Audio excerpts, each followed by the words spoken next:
Hello everyone and welcome back to my channel. It's me again, Chelsea, and today I'm going to be doing a book tag, and not just any book tag. I am going to be doing the Loki book tag as made by Eric over at Break Even Books. Now, I have done a segment of a video for Eric before. I took part in Eric's fantasy book recommendation video. I'll link it down below for you. I will also link his channel and his video showing you what this tag actually is, but I thought it would be really good fun, something a bit different for me to upload.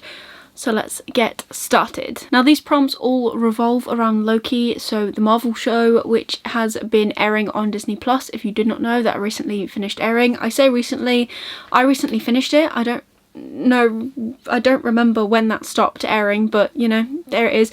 So Eric has designed this amazing book tag, and all the prompts obviously link in to Loki some way. So I have got the prompts on my phone, so I'm gonna read them out. I'm gonna tell you about a book that I've picked to go with them. So prompt number 1 is Mischief, a book with a mischievous character. Now, for that, I thought about it a little bit, it took me a little while, but the book that came to mind was the Truly Devious series, and not just Truly Devious, but pretty much the first 3 books in this series, because I'm yet to read the last one, so I don't know how it correlates. But the character is called Nate, and he is a wild child. He comes up with all sorts of pranks. He is friends with one of the most creative and out there girls that is in the school called Ellie, and he just, I don't know, he screams mischievous to me all the time, like the little smirks he does, the way he acts, that kind of thing.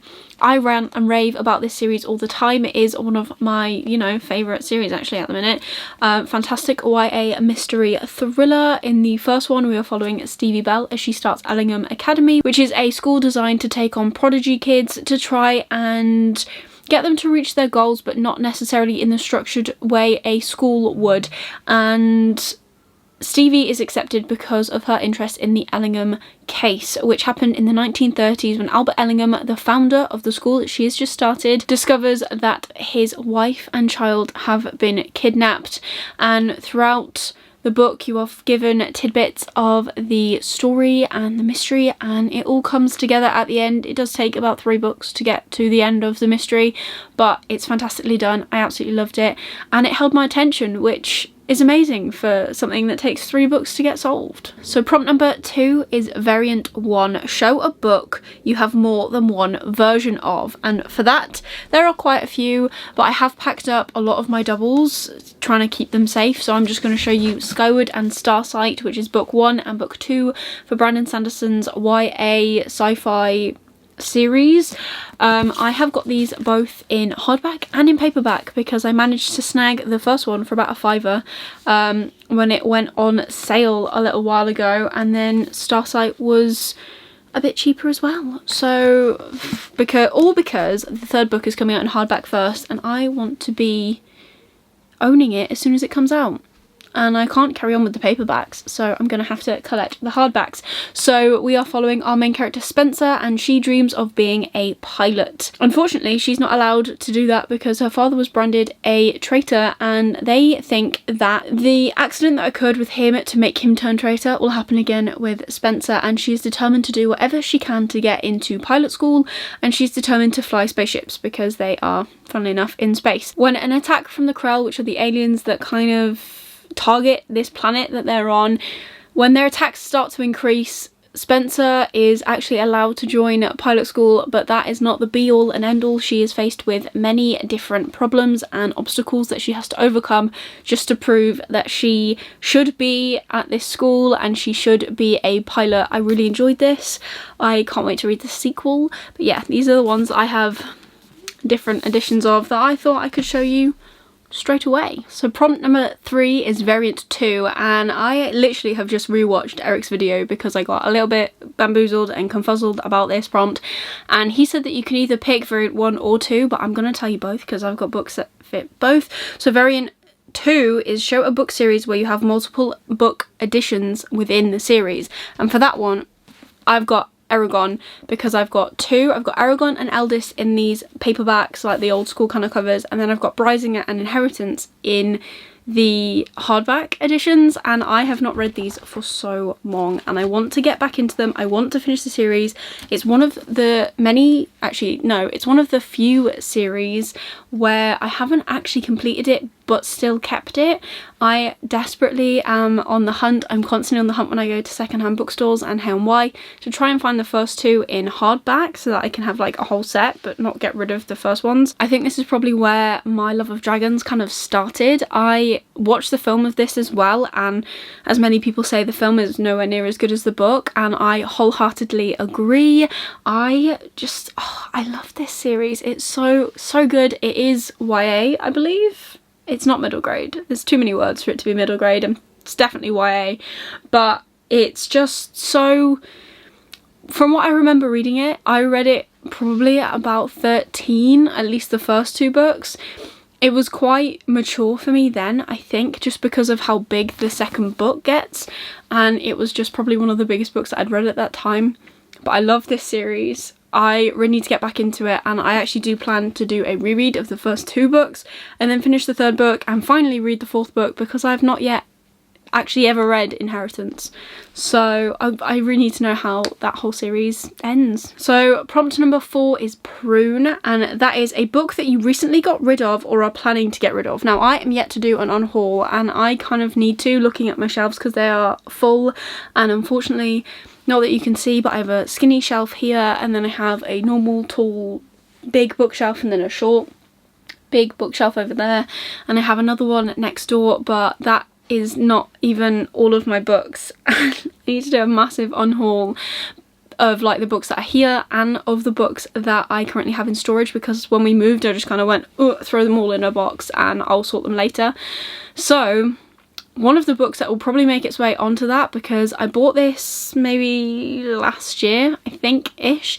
I got the first 3 books in the Evermore series, and if you've not read this, this is like, I don't know, this came out around the time when Twilight had its claws in everyone, and I was never a big Twilight person, but I did quite like vampires, and I feel like this has got vampires in it. Again, I think I read the first 2 or 3 books of this when I was quite young, like early teens, and I vaguely remember enjoying it, and I remember lending it to my mum. My mum thought it was okay, but since then I never finished the series, so I was like, oh, maybe I should finish the series. And now looking at it, I don't want to read it, I don't want to pick it up. So all three of those books will be making it into that unhaul when it eventually arises. Watch out for that video, it might actually be a massive unhaul, I'm not too sure yet. Prompt number 5 is Enchantment, and it is name a book that had you under a spell, a book you could not put down. And for this, I had to pick one of my 5-star books. If you haven't seen my 5-star books so far this year, there's only 3 of them. I'll link the video up here for you, make sure you check it out. I ramble about 3 books that I really love, and one of them is this one, Black Sun by Rebecca Roanhorse. I love this book, I cannot wait for the sequel. Again, one of those books that I love because it's floppy, but also one of those books that I am gutted that I didn't invest in the hardback of, because when the sequel comes out, I don't want them to be mismatched, so hopefully I can find the paperback pretty soon when it releases. I really enjoyed this. I love the characters, I love the world. I'm ready to see what happens next in the sequel. I don't think we know how many books are actually coming in this series. I don't know how big the series is planning to be, but I think it will be a pretty good one. It's definitely hard hitting. There are some really amazing characters in this series that I fell in love with, and I highly recommend checking it out if you want a more in-depth rambling. Like I said, check that video out that I've linked above in the cards, because I ramble a little bit about this book and how much I loved it. Prompt number 6 is Timekeepers. Name a series that stood the test of time. Bonus points if it is a trilogy. So give me all of the bonus points, Eric, because I reckon it's Nevernight by J. Kristoff. And I say this because this series, when it originally came out, no one knew about it. And when I discovered this series last year, Dark Dawn had recently come out, and I got the Waterstones edition of that. That's on my shelf somewhere over here. There, you can literally just see it in the frame here. I got the Waterstones Black Sprayed edition, and I put off getting it because I didn't realise that I could get matching editions. And again, this proves that to me anyways, that this stood the test of time, because after all of that time since Nevernight itself had been published, right, if anything has changed, is because my camera card became full and I just had to do all sorts of things. Also, the sun has now gone in, but that's besides the point.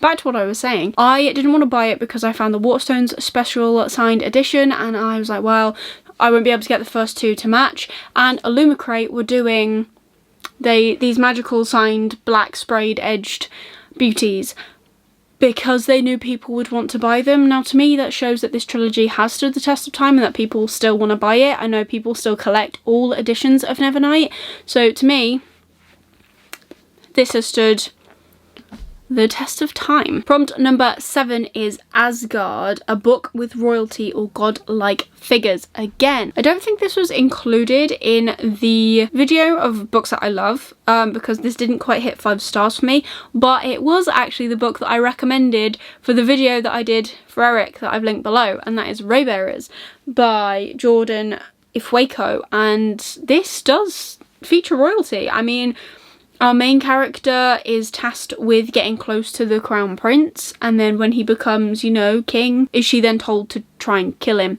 So that's fantastic, but this does feature royalty. His dad is obviously the king.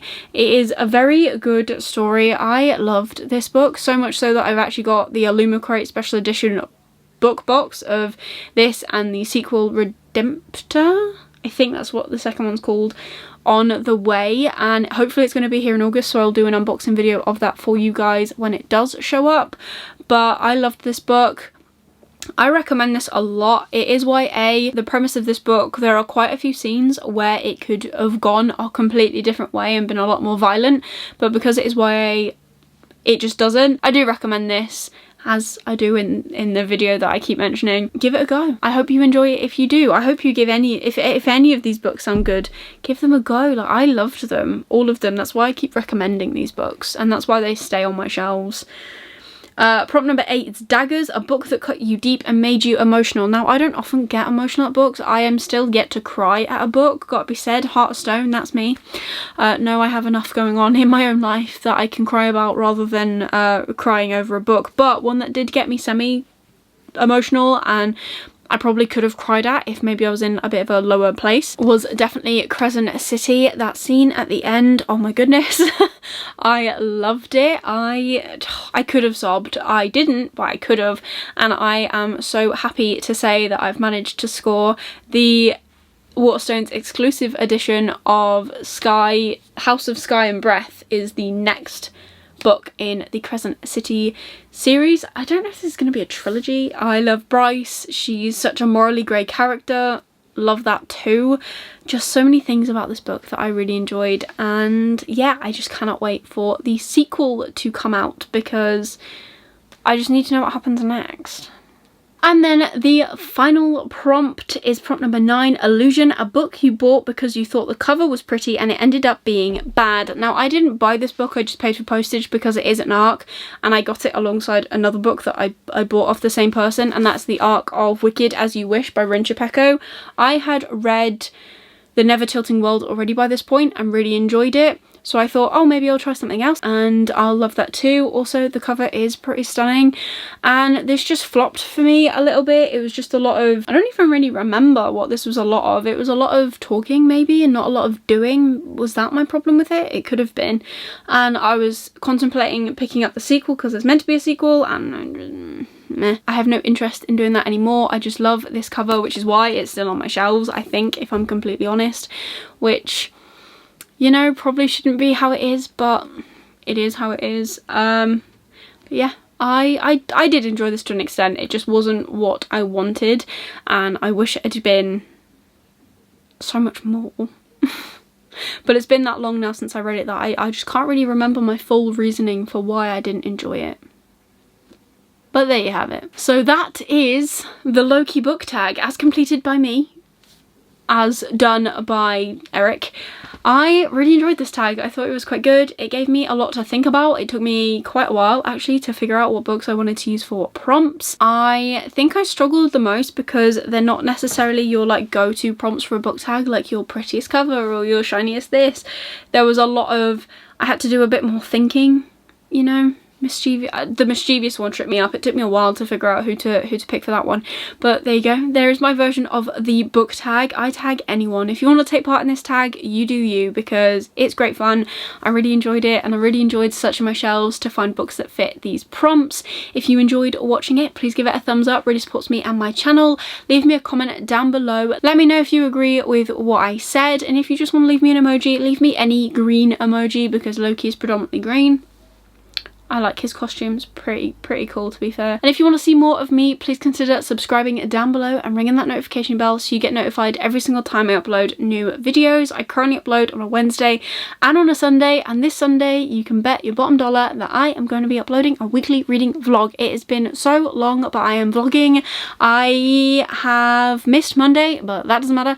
I am back, I am vlogging, I'm enjoying it. I've already finished a book this week, go me. Actually I finished 2, so my reading mojo might be coming back. It could be too early to say, but I'm hoping it is. So be sure to stick around for more bookish content from me, because it is definitely on its way to you. I hope you're having an amazing day. I really hope you enjoyed this video. It was a little bit different. I've really enjoyed it.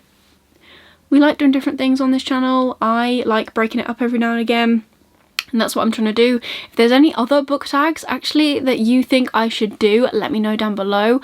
I would love to check out more and give them a good go. I like recommending books to you, finding books that fit prompts, trying to find ways to make the books I want to push to people fit prompts, because that's also quite interesting.